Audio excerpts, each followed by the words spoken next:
Chiefs preseason week 1 game is in the books, and we have some very important things to discuss, including Hollywood Brown's injury and updates, a few players that played great and stood out to me, and some big question marks in key positions. So let's stop wasting time and get going. First, and most importantly, let's talk about Hollywood Brown.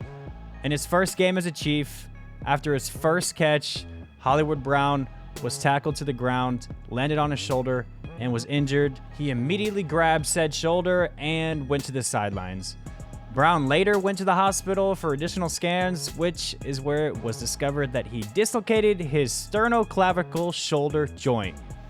For reference, this is the same injury Tyreek Hill suffered during the 2019 season, ironically, also against the Jaguars.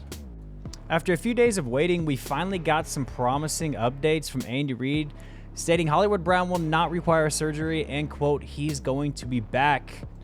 Which is maybe the best possible news a Chiefs fan can hear right now, because for a minute, it was all doom and gloom. That being said, I would not prepare for him to play in the season opener and maybe even a few games after that. It is a significant injury that hurts pretty damn bad and could progress into something worse as the season goes on. So personally, I'll be fine if we don't see Hollywood Brown on the field for however long he needs to feel 90 to 95%, whether that's one missed game or 5. All right, with the Hollywood news out of the way, let's talk positives and whose stock went up. In my opinion, 3 players really stood out, and that was running back / fullback Carson Steele, safety Jaden Hicks, and wide receiver Justin Ross. Steele provided the highlight play of the day by running over and through defenders for a first down and nice gain.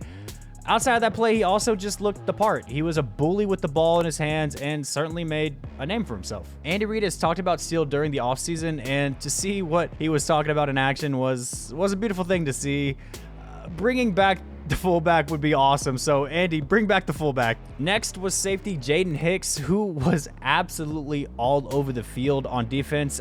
I know it's the preseason, but I got flashes of Eric Berry watching him be so fearless and pursue everything, and it made me so excited to see him play. The Chiefs are so damn good at drafting DBs, and if he continues to play the way he is, he will be a vital part of the DB's rotation and maybe earn a starting spot in the near future. So I was hyped to see him play this way, and I'm very happy once again that we have more young DB depth.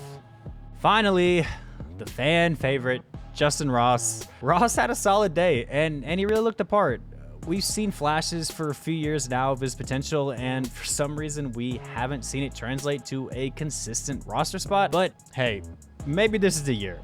He was getting good separation on his routes, but most importantly, he did what he does best, and that's catch the contested catch. Please, Andy, give us more Justin Ross this season, especially in the red zone. Mahomes deserves to have a wide receiver he could just throw the ball up to in the corner, who's going to come down with it. Finally, it is preseason, so I'm not going to go and overanalyze the game plan and how it was executed.